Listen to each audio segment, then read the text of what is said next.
Sigma Pi classes student. Myself Praveen Base and a very good morning to you. I hope you are enjoying the lecture very well.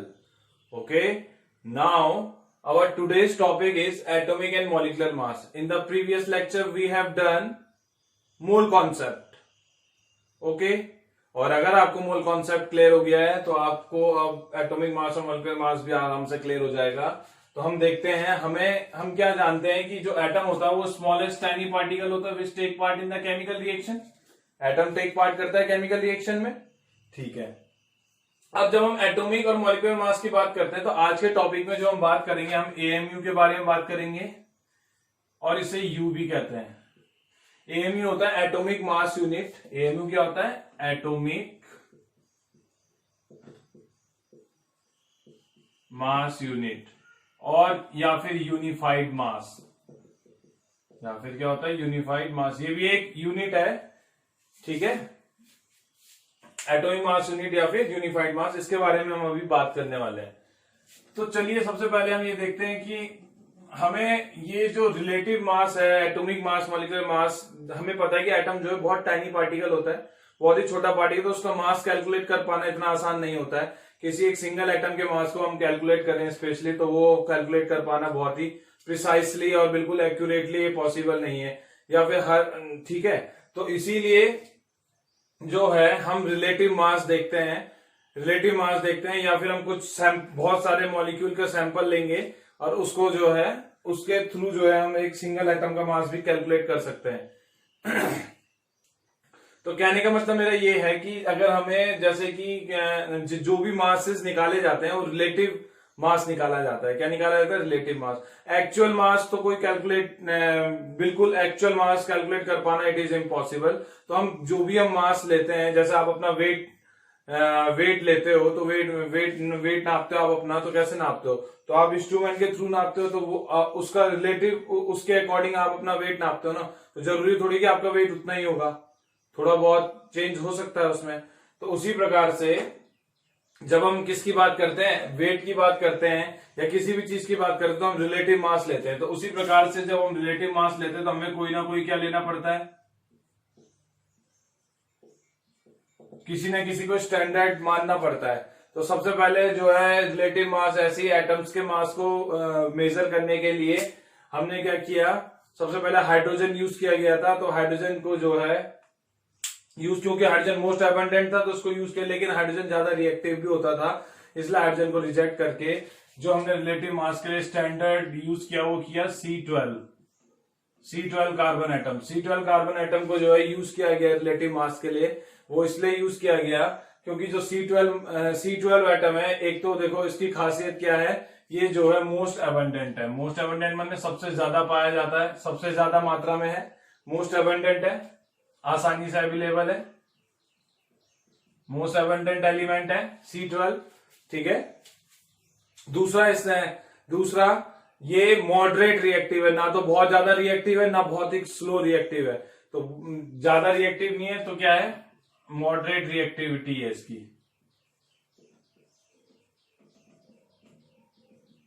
Moderate reactivity होने के कारण तो इसीलिए हमने इसको क्या मान लिया, रिलेटिव। इसके रिलेटिव में हम बाकी सबके मासेस निकालेंगे। तो C12 एटम को हमने रेफरेंस मान करके, स्टैंडर्ड मान करके बाकी सारे एटम का मास निकाला जाएगा, उसी को हम रिलेटिव मास कहते हैं। और अब हम देखेंगे एटॉमिक और मॉलिक्यूलर मास। तो इसमें आप देखो, अब हम ये जानते हैं कि मास ऑफ एनी एटम, जो कोई भी मास है किसी भी एटम का, मतलब कोई सिंगल एटम का मास है, उसको हम किस में डिनोट करते हैं, उसको जो हम मेजर करते हैं वो एएमयू में मेजर करते हैं। मास ऑफ एनी एटम को हम एएमयू में दिखाते हैं। एएमयू मैं आपको बता चुका हूं, एएमयू क्या होता है, एटॉमिक मास यूनिट, और इसे सिंपली यू करके भी दिखाते हैं। मॉडर्न अब जो नए तरीके से दिखाया जाता है वो यू करके दिखाया जाता है। यू माने यूनिफाइड मास। ओके, अब मास ऑफ एनी एटम क्या हो गया, एएमयू में दिखाया जाता है, एटॉमिक मास यूनिट, और यू में दिखाया जाता है। अब हमने क्योंकि C12 को स्टैंडर्ड मान लिया, C12 को स्टैंडर्ड इसीलिए माना क्योंकि एक तो मोस्ट एबंडेंट है, दूसरा इसका आइसोटोप भी जो है लेस है, जिनकी क्वांटिटी जो कि बहुत ही कम क्वांटिटी में पाए जाते हैं, बहुत ही लेस क्वांटिटी में पाया जाता है। और ये सबसे इसकी रिएक्टिविटी भी ना तो बहुत ज्यादा है ना बहुत कम है। तो हमें एक ऐसा एलिमेंट चाहिए था जिसके रेफरेंस में हम बाकी एलिमेंट को आसानी से वो कर सके, क्या कर सके, उनके एटॉमिक मास को मेजर कर सके।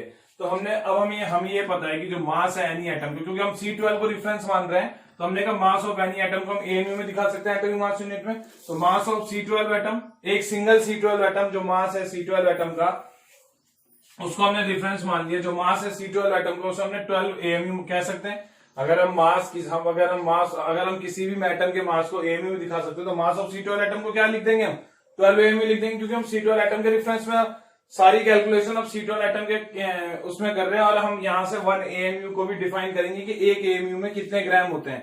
भाई हमें ये भी तो जानना होगा कि एक जो AMU एटॉमिक, अगर हम किसी भी एटम को के मास को AMU में डिफाइन कर रहे हैं, एटॉमिक मास यूनिट में हम ले रहे हैं, तो हमें ये भी तो पता होना चाहिए कि AMU में कितने ग्राम होते हैं, ग्राम्स में कितना होता है, तो हमें नो करना है। तो हमने कहा मास ऑफ एनी एटम को हम AMU में लिख सकते हैं। तो हमने कह दिया कि मास ऑफ C12 एटम क्या है, 12 AMU के इक्वल होगा। भाई अगर mass of any atom AMU है, तो मास ऑफ C12 एटम कितना हो जाएगा, 12 AMU।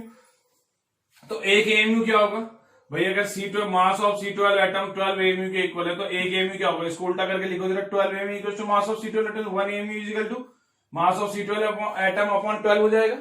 ठीक है, तो 1 AMU किसके इक्वल हो गया, मास ऑफ C12 एटम अपॉन 12। इतना क्लियर हो गया आपको, एक AMU किसके इक्वल हो गया, मास ऑफ C12 एटम अपॉन 12।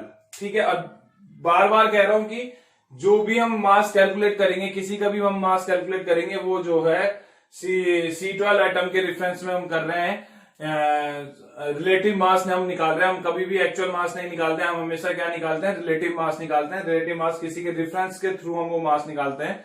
ठीक है, तो मास ऑफ C12 एटम क्या हो गया, 12 AMU, 1 AMU क्या हो गया, मास ऑफ C12 एटम अपॉन 12। अब हम ये जानते हैं, ये तो आप जानते हो ना, atomic mass of C is equal to 12 gram per mole. Atomic mass carbon का कितना होता है, अभी हमने पिछले लेक्चर में पढ़ा था कि 1 मोल कार्बन का मास कितना होता है, 12 ग्राम होता है ना। एक एटम का मास नहीं, 1 मोल कार्बन का। और 1 मोल कार्बन में कितने एटम होते हैं, तो एटॉमिक मास ऑफ कार्बन क्या हो गया, 12 ग्राम पर मोल। 1 मोल में 12 ग्राम, तो एटॉमिक मास कार्बन का 12 ग्राम पर मोल है, ये आप जानते हो। ठीक है, हमने पहले भी पढ़ा है लेक्चर में। और 1 मोल ऑफ कार्बन किसके इक्वल होता है, 12 ग्राम के। 1 मोल ऑफ कार्बन किसके इक्वल होता है, अरे भाई 1 मोल ऑफ कार्बन 12 ग्राम के इक्वल होता है। और 1 मोल कार्बन में कितने एटम होते हैं, 6.022 1023 एटम ऑफ कार्बन। तो इतने एटम का मास है ना 12 ग्राम, तो भाई वही तो लिखा है हमने, कोई गलत तो लिखा नहीं है। अब अगर 6.022 1023 एटम का कार्बन का मास 12 ग्राम है, तो एक एटम कार्बन का मास कितना होगा, एक एटम कार्बन का अगर इतने एटम कार्बन का मास 12 ग्राम है, तो एक एटम कार्बन का मास कितना होगा, 12 अपॉन 6.022 1023 इतने ग्राम होगा, 12 अपॉन 6.022 1023। तो एक एटम कार्बन का मास कितना हो गया, 12 अपॉन 6.022 1023। तो इसको हम क्या लिख सकते हैं, 6.022 1023 को Na लिख सकते हैं, एवोगैड्रो नंबर। अरे Na लिख सकते हैं 12 अपॉन Na, क्योंकि Na क्या है, Na आपका 6.022 1023 एवोगैड्रो नंबर। ठीक है, 12 अपॉन Na। और एक एटम कार्बन का जो एक एटम कार्बन, इसका मास क्या हो गया, 12 अपॉन Na, इतने ग्राम हो गया। अगर मैं इस वैल्यू को एक एटम कार्बन, मतलब मास ऑफ C12 एटम, एक एटम कार्बन का मास कितना है, 12 अपॉन Na। और यहां पे हमने पहले लिखा हुआ कि 1 AMU equal to mass of C12 atom upon 12। तो मास ऑफ C12 एटम किसके इक्वल हो गया, 12 अपॉन Na के इक्वल हो गया कि नहीं हो गया।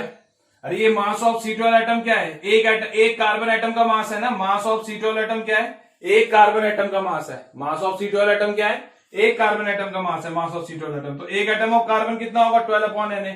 तो मास ऑफ C12 एटम कितना हो जाएगा, यहां से वैल्यू पुट कर देंगे ना, 12 अपॉन Na, यहां मास ऑफ C12 एटम की 12 अपॉन Na, और इंटू 12 तो पहले से था, तो 12 से 12 कट जाएगा, तो क्या बचेगा, 1 अपॉन Na।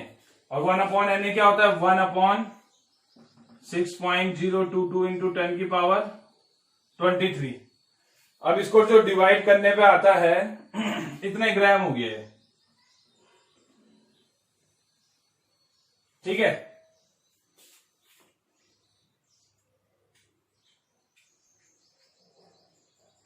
तो 1 अपॉन 6.022 1023 करने पे कितना हो जाएगा, ये आता है 1.66 इंटू 10 की पावर -24 ग्राम। तो अब आपको यहां से क्या पता लग गया, 1 AMU इज इक्वल है, 1 AMU में कितने ग्राम होते हैं, 1.66 इंटू 10⁻24 ग्राम। 1 AMU में कितने ग्राम होते हैं, तो यहां से आपको ये पता लग गया 1 AMU is equal to 1.66 into 10⁻24 gram. तो 1 AMU किसके इक्विवेलेंट हो गया, 1.66 इंटू 10⁻24 ग्राम या 1/Na के। तो 1 AMU atomic 1 AMU 1 atomic mass unit या फिर 1 U is equal to 1.66 into 10⁻24 gram. ठीक है। और ये 1 AMU किसका है, एटॉमिक मास यूनिट आप किसमें लेते हो, एक एटम की। तो अब मान लो आपने किसी एटम का मास लिया, जैसा आपने लिया ऑक्सीजन, ऑक्सीजन लिया, तो ऑक्सीजन का एटॉमिक मास कितना होता है, 16, O8 16, एटॉमिक मास O8 16 होता है। तो ये ऑक्सीजन का एक ऑक्सीजन एटम का मास कितना होगा, एक ऑक्सीजन एटम का मास, एक ऑक्सीजन एटम का मास कितना होगा, आप लिखते हो ना 16 AMU एटॉमिक मास यूनिट। एक ऑक्सीजन एटम का मास कितना है, 16 AMU एटॉमिक मास यूनिट में। लेकिन अगर हमें चाहिए कि भाई एक ऑक्सीजन एटम का मास ग्राम में कितना होगा, तो क्या करना पड़ेगा, 16 इंटू 1.66 इंटू 10⁻24। तो यहां से आपको एक ऑक्सीजन एटम का मास मिल जाएगा, किसमें, ग्राम्स में। और ये अलग चीज है कि एक मोल ऑक्सीजन एटम का मास भी 16 ग्राम के इक्वल होता है। एक मोल ऑक्सीजन एटम का मास क्या होता है, 16 ग्राम। वो एक मोल ऑक्सीजन एटम का मास है 16 ग्राम। और एक ऑक्सीजन एटम का मास कितना होता है, 16 AMU एटॉमिक मास यूनिट में।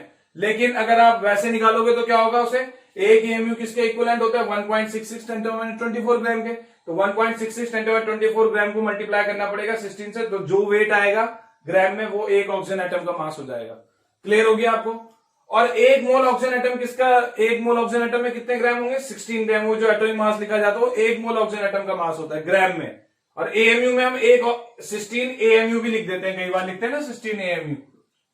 तो ये जो 16 AMU है ये इसी तरीके से निकाला गया है, क्योंकि मास ऑफ, हमने लिखा ना मास ऑफ एनी एटम को हम AMU में दिखा सकते हैं, किसी भी एक सिंगल एटम के मास को हम AMU में दिखा सकते हैं। तो क्या है, OA 16, तो इसका एटॉमिक ऑक्सीजन का एक ऑक्सीजन एटम का मास क्या होगा, AMU में 16 AMU।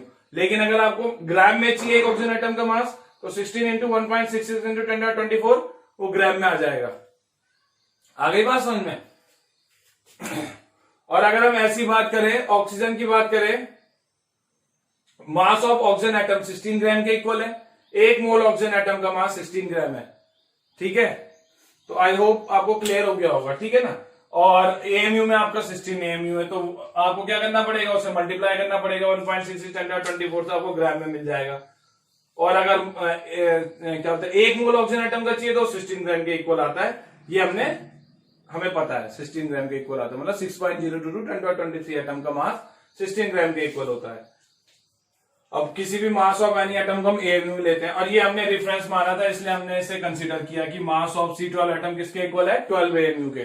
क्योंकि हमें AMU की डेफिनेशन बनानी थी कि एक AMU में कितने ग्राम होंगे, तो हमें कोई ना कोई एटम को रेफरेंस लेना पड़ेगा ना, उसी के रेफरेंस में हम बाकी सारे एटम का मास निकाल रहे हैं। एक ही एटम के रेफरेंस में हम बाकी सारे एटम का मास, एटॉमिक मास या मॉलिक्यूलर मास जो हम निकालेंगे, तो हम एक ही एटम को रेफरेंस मान के करेंगे। और जब एक ही एटम को रेफरेंस मान के करेंगे तो उसके लिए हमें उसे कंसीडर करना पड़ेगा, तभी उसके बेसिस पे एक AMU इसके इक्विवेलेंट है। और इसी के बेसिस पे बाकी सारे एटम के मास को निकाला गया है रेफरेंस करके C12 एटम के बेसिस पे। तो इसीलिए हमने कहा AMU को हमने इस तरीके से डिफाइन कर दिया। एक AMU में इतने ग्राम होते हैं, तो हमने कहा O8 16 है, तो 16 AMU, एक ऑक्सीजन एटम का मास कितना होता है, 16 AMU, क्योंकि मास ऑफ एनी एटम को हम AMU में दिखा सकते हैं। और जब आप 16 AMU लिखोगे तो उसे मल्टीप्लाई करना पड़ेगा, एक AMU इतने ग्राम होते, तो आपको एक ऑक्सीजन एटम का मास मिल जाएगा। और लकीली ये भी देखा गया एक मोल ऑक्सीजन एटम 16 ग्राम के इक्वल है, तो ये देखो मैच भी हो रहा है। तो 16 AMU और 16 ग्राम में डिफरेंस है। हाँ, 16 AMU एक ऑक्सीजन एटम का मास है, और एक मोल ऑक्सीजन एटम का मास 16 ग्राम है। तो एक और जबकि आपको पता है एक AMU इतने ग्राम है, तो जब आप एक ऑक्सीजन एटम का मास निकालोगे तो बहुत ही कम वैल्यू आएगी उसकी, 16 ग्राम, और उसमें अंतर है। एएमयू और ग्राम दोनों डिफरेंट यूनिट हो गई है, ठीक है, आपको पता ही है एटॉमिक मास यूनिट और यूनिफाइड मास। तो क्लियर हो गया। और डिफाइन हमने इस तरीके से कर दिया एएमयू को कि अगर मास of C12 mass of any atom AMU के इक्वल है तो मास ऑफ C12 एटम कितना हो जाएगा 12 AMU. Mass of C12 atom क्या हो जाएगा 12 एएमयू। 12 एएमयू के इक्वल होगा तो 1 एएमयू क्या हो जाएगा मास ऑफ C12 एटम अपॉन 12। हमने मान लिया ना कि अगर मास ऑफ एनी एटम को एएमयू में ले सकते तो मास ऑफ C12 एटम को किस में लेंगे, मास ऑफ C12 एटम किसके इक्वल होगा 12 एएमयू में मान लिया, क्योंकि हम रेफरेंस ले रहे हैं ना C12 एटम का। तो मास ऑफ C12 एटम को हमने क्या ले लिया 12 एएमयू। जो मास है C12 एटम का, एक एटम जो है C12 एटम से हमने 12 एएमयू ले लिया। तो 1 एएमयू क्या हो जाएगा मास of C12 atom upon 12। Clear हो गया। तो C12 एटम के बेसिस पे हमने जो है बाकी सारे एटम का मास निकाला है, रिलेटिव मास निकाला है बाकी सारा, ठीक है।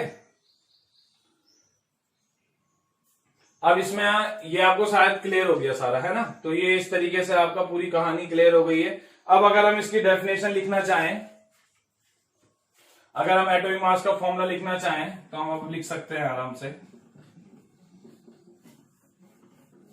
तो देखिए हम एटॉमिक मास की बात कर रहे थे, तो अब एटॉमिक मास का हम फॉर्मूला आराम से लिख सकते हैं। एटॉमिक मास को अगर आपको एएमयू में लिखना है, एटॉमिक मास का फॉर्मूला एएमयू में कैसे लिखेंगे, mass of an atom in gram, जो भी मास होगा एटम का ग्राम में, over 1/12 mass of C12 atom. अब आपको पता है कि 1/12 मास ऑफ C12 एटम, अभी आपने देखा कि मास ऑफ C12 एटम किसके इक्वल होता है, मास ऑफ C12 एटम किसके इक्वल होता है 12 अपॉन Na के, इसके इक्वल होता है। जब आप यहाँ पे 12 अपॉन Na रखोगे तो 12 से 12 कट जाएगा और 1 अपॉन Na आएगा, अरे आएगा 1 अपॉन Na। जब यहाँ पे आप मास ऑफ C12 एटम की जगह 12 अपॉन Na रखोगे तो क्या हो जाएगा 1 अपॉन 12 इंटू 12 अपॉन Na। 12 से 12 कटेगा 1 अपॉन Na बचेगा। और अभी आपने पीछे देखा 1 अपॉन Na किसके इक्वल है 1.66 इंटू 10 की पावर -24 के, है कि नहीं। अरे 1 upon 12 over mass of C12 atom की जगह, पूरे की जगह आप ये लिख सकते हो 1.66 10 to the 24 लिख सकते हो। और ये 1.66 क्योंकि आपको पता है ना एक AMU is equal to 1.66 into 10 to the power -24 gram. एक AMU में इतना है तो मतलब 1.66 10 to the power 24। अब इसी ये फॉर्मूला बन गया। अगर आपको किसी का एटॉमिक मास एएमयू में चाहिए, अगर आपको किसी का एटॉमिक मास एएमयू में चाहिए तो आप क्या करोगे, mass of an atom in gram लिखोगे। उस एटम के जो भी एटम है उस एटम का मास लिखोगे ग्राम में, over 1/12 mass of C12 atom. Mass of C12 atom आपको पता है 12 अपॉन Na होता है, ठीक है। जब आप इसको सॉल्व करोगे 12 अपॉन Na को, मतलब यहां रखोगे 12 से 12 कट जाएगा, 1 अपॉन Na को जब सॉल्व करोगे तो 1 अपॉन Na माने एवोगाड्रो नंबर, और 1 अपॉन Na की वैल्यू किसके इक्वल आती है 1.66 इंटू 10 to the 24 ग्राम के इक्वल आती है। अब जैसे कि मैं एग्जांपल के तौर पे आपको समझा रहा हूं कि अगर मुझे एटॉमिक मास ऑफ हाइड्रोजन चाहिए एएमयू में, तो मुझे पता है कि एक हाइड्रोजन एटम का मास ग्राम में होता है 1.67 10 to the 24 ग्राम। एक हाइड्रोजन एटम का मास जो होता है, एक हाइड्रोजन एटम का मास जो है 1.67 10 to the 24 ग्राम होता है। रख दिया मैंने वैल्यू, ओवर इस पूरे को सॉल्व करके कितना आना है 1.66 10 to the 24। और ये आपको पता भी है कि एक एएमयू में इतने ग्राम होते हैं, हमने पहले कैलकुलेट कर रखा था। तो मैंने इसको यहाँ वैल्यू लिख दी, तो मैंने लिख दिया 1.66 इंटू 24 ग्राम पर एएमयू, इतने ग्राम पर एएमयू, एक एएमयू में इतने ग्राम। तो ऐसे तो लिखूंगा ग्राम पर एएमयू, ग्राम से ग्राम कट जाएगा, इसको आप इसके साथ कटिंग करोगे तो ये ऑलमोस्ट इतना आएगा 1.0032 एएमयू। और आपको पता ही है कि एक हाइड्रोजन एटम का मास एएमयू में क्या होता है, एक एएमयू। हाइड्रोजन एटम का जो मास होगा, किसी भी मास ऑफ एनी एटम को हम एएमयू में दिखाते हैं, तो मास ऑफ हाइड्रोजन एटम क्या होगा, उसका एटॉमिक वेट कितना होता है 1, एएमयू में भी क्या हो जाएगा 1। तो देखो atomic mass of hydrogen in AMU, actual wait atomic mass of hydrogen in AMU जो वेट आया है कैलकुलेट करके वो आया 1.0032 एएमयू एटॉमिक मास यूनिट, या फिर 1.0032 यू भी लिख सकते हैं। यू माने यूनिफाइड मास, पहले एटॉमिक मास यूनिट एएमयू लिखा जाता था, अब यू से यू यूज किया जाता है ज्यादातर। यूनिफाइड मास दोनों एक ही है, ये नए टर्म में लिखा जाता है 1.0032। तो atomic mass of hydrogen AMU क्या हो गया, एक हाइड्रोजन एटम का मास, 1 हाइड्रोजन एटम का मास एएमयू में, इन एएमयू एटॉमिक मास यूनिट में क्या हो जाएगा 1.0032।